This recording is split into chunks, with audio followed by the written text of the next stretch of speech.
নমস্কাৰ জেআৰজি ব্লগলৈ পুনৰবাৰ সকলোকে স্বাগতম জনাইছোঁ। আজি আমি আলোচনা কৰিবলৈ লৈছোঁ অসম লোকসেৱা আয়োগে শেহতীয়াকৈ ঘোষণা কৰা বিজ্ঞাপন সন্দৰ্ভত। ইতিমধ্যে আছাম পাব্লিক ছাৰ্ভিচ কমিছনে 793টা পদৰ বাবে বিজ্ঞাপন জাৰি কৰিছে আৰু এই বিজ্ঞাপন অনুসৰি 26 ডিচেম্বৰৰ পৰা অনলাইন হৈ আছে আৰু লাষ্ট ডেট হ'ব 26 জানুৱাৰী 2023।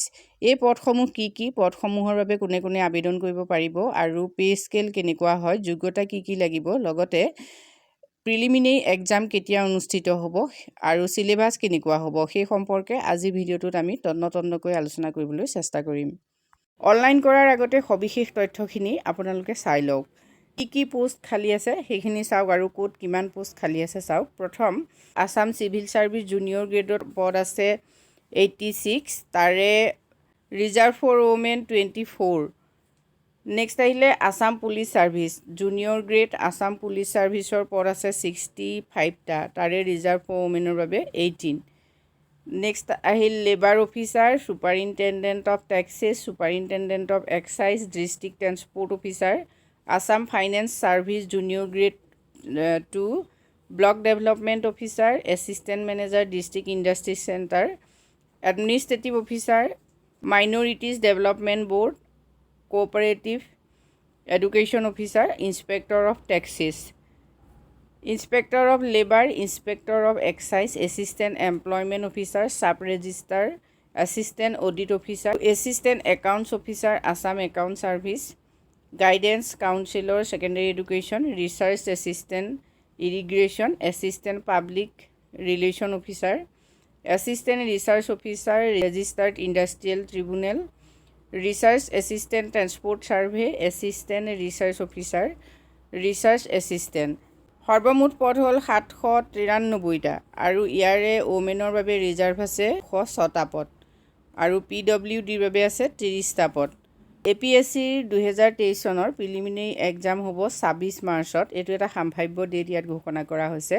পে স্কেল কেনেকুৱা হ'ব আপোনালোকে চাই লওক। আছাম চিভিল ছাৰ্ভিচ জুনিয়ৰ গ্ৰেডৰ পে স্কেল হ'ল 30,000 to 1,10,000 আৰু গ্ৰেড পে হ'ল 30,000 to 300। নেক্সট আহিলে আছাম পাব্লিক ছাৰ্ভিচ জুনিয়ৰ গ্ৰেডৰ পে স্কেল চাওক 30,000 to 1,10,000 আৰু grade pay 12,700। Labour officer, superintendent taxes, superintendent of excise আৰু district transport officer, Assam finance service, এই সকলোৰে পে একেই হয় 30,000 to 1,10,000 আৰু গ্ৰেড পে 12,700।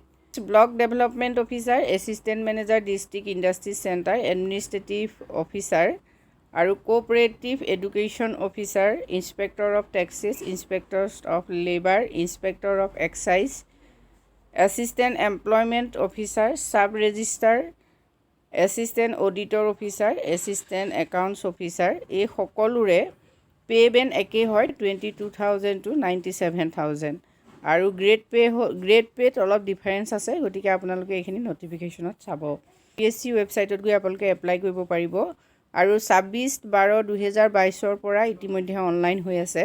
26/1/2023 অনলাইন হ'ব, গতিকে লাষ্ট ডেট হ'ল 26/1/2023। ফিজবোৰ আপোনালোকে চাই লওক। জেনেৰেল EWSৰ হ'ব 297.20, অৰ্থাৎ জেনেৰেলৰ এপ্লিকেশ্যন ফিজ 250 হ'ব, প্ৰচেছিং ফিজ আহিলে 40 আৰু taxable amount on processing fees 7.20, all total হ'ব 297.20। SC, ST, OBC, MOBCৰ ফিজ হ'ব 197.20, BPLৰ ফিজ হ'ব 47.20, PWBDৰ ফিজ হ'ব 47.20 আৰু ওমেন কেণ্ডিডেটৰ ফিজ হ'ব 47.20। এজ আপোনালোকে চাই লওক 21 to 38 ইয়াৰ্ছৰ ভিতৰত হ'লে আপোনালোকে এপ্লাই কৰিব পাৰিব।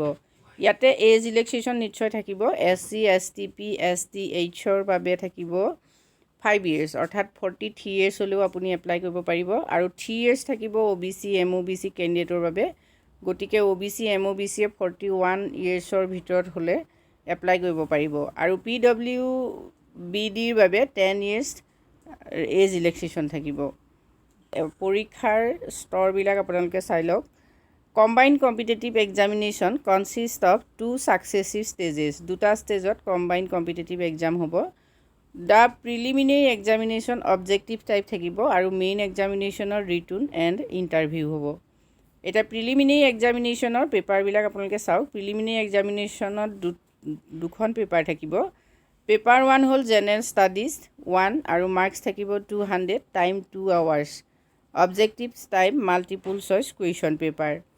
আৰু পেপাৰ 2 জেনেৰেল ষ্টাডিজৰে হ'ব. মাৰ্কছ থাকিব 200 আৰু টাইম 2 hours আৰু objective type multiple choice question paper হ'ব. অল টোটেল 400 মাৰ্কছ হ'ল আৰু 4 hours বাবে. এই পেপাৰ দুখন কোৱালিফাইং নেচাৰৰ হয়, গতিকে ইয়াত মাল্টিপল চইচ কুৱেশ্যন হ'ব. কিন্তু ইয়াত এটা ইম্পৰ্টেণ্ট কথা আপোনালোকে গুৰুত্ব দিব, সেইটো হ'ল there will be negative marking for incorrect answer as detail below. অৰ্থাৎ প্ৰতিটো ৰং আনচাৰৰ বাবে ইয়াত নিগেটিভ মাৰ্কিং কৰা হ'ব. নেক্সট আহিলে মেইন এক্সাম. মেইন এক্সামত আপোনালোকৰ written examination and interview test হ'ব. আৰু written examination on the basis of result of the preliminary examination the number of candidates to be admitted to the written part of the main. এইটো যিহেতু আপোনালোকে যদি preliminary exam complete কৰিব পাৰে, qualify হয়, তেতিয়াহ'লে আপোনালোকে মেইন এক্সাম দিবলৈ পাব. আৰু মেইন এক্সামত আপোনালোকৰ পেপাৰ কি হ'ব চাই লওক. পেপাৰ 1ত থাকিব এছে টাইপ কুৱেশ্যন আৰু মাৰ্কছ থাকিব 250 আৰু duration in hours 3 hours.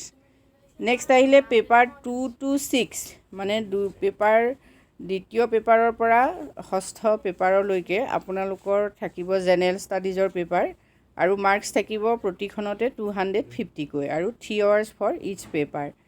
Next আহিলে ইণ্টাৰভিউ টেষ্ট. ইণ্টাৰভিউ টেষ্টত আপোনালোকৰ 275 থাকিব. অল টোটেল হ'ল 1775. A candidate shall be allowed to write his her answer paper in English or Assamese language. অৰ্থাৎ আপোনালোকে ইংৰাজী বা অসমীয়া দুয়োনো ভাষাত পৰীক্ষা দিব পাৰে. নেক্সট আপোনালোকৰ ইণ্টাৰভিউ টেষ্ট হ'ব আৰু ইণ্টাৰভিউৰ কাৰণে আপোনালোকৰ বেচিছটো হ'ব মেইন এক্সাম. মেইন এক্সামত যদি আপুনি কোৱালিফাই হয়, তেতিয়াহ'লে আপোনাক ইণ্টাৰভিউৰ বাবে মতা হ'ব. এই পদসমূহৰ বাবে যদি আপুনি এপ্লাই কৰিম বুলি ভাবিছে, তেতিয়াহ'লে অতি সোনকালে এপ্লাই কৰিব পাৰে, যিহেতু 26 জানুৱাৰী হ'ল লাষ্ট ডেট. আজি ভিডিঅ'টোত আমি এইখিনি তথ্য আপোনালোকলৈ আগবঢ়াইছোঁ. যদি উপকৃত হৈছে কমেণ্ট কৰি জনাব. ধন্যবাদ.